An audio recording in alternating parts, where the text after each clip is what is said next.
All right, today we're going to go about removing a tire from a 2011 Toyota Sienna. First thing you need to do is you need to get the equipment to jack up your tire. If you'll open up this little compartment here, you'll see a lot of different things.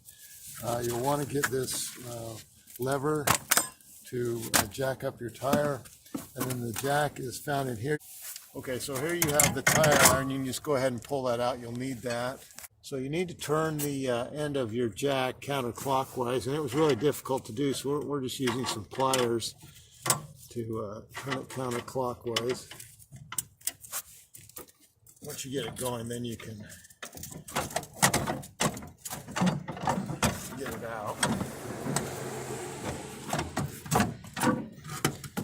So now that we've got the jack out, we've got the tire iron, and we've got the crank, we can go ahead and jack up the car.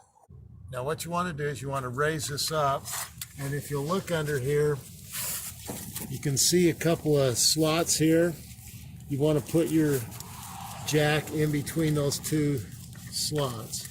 So we'll just raise it up by hand, and you want to make sure that this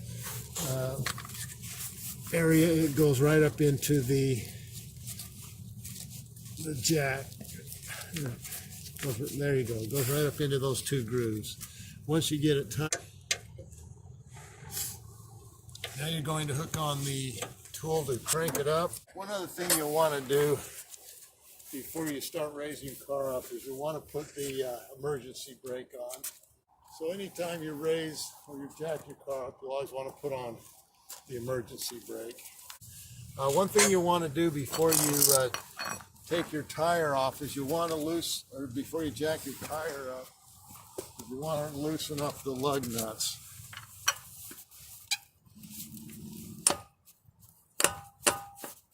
So get them a little bit loose so it makes it a lot easier.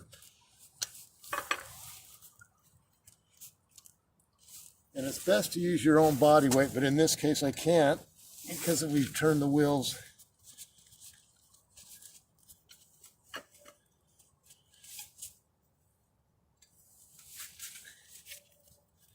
Because if you jack it up and then try to loosen the lug nuts, the tire will turn.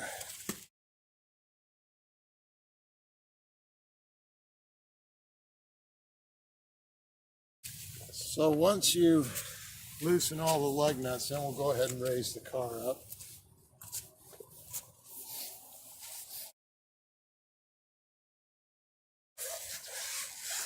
You just want to get it a little bit off the ground.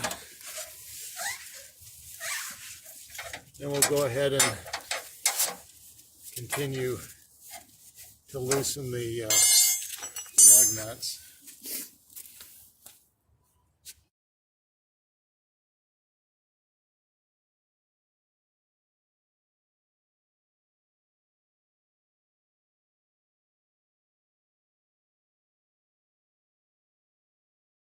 You know, the next thing you're going to do is just go ahead and pull your tire off. And if you have jack stands, it's good to put some jack stands underneath just as an extra precaution.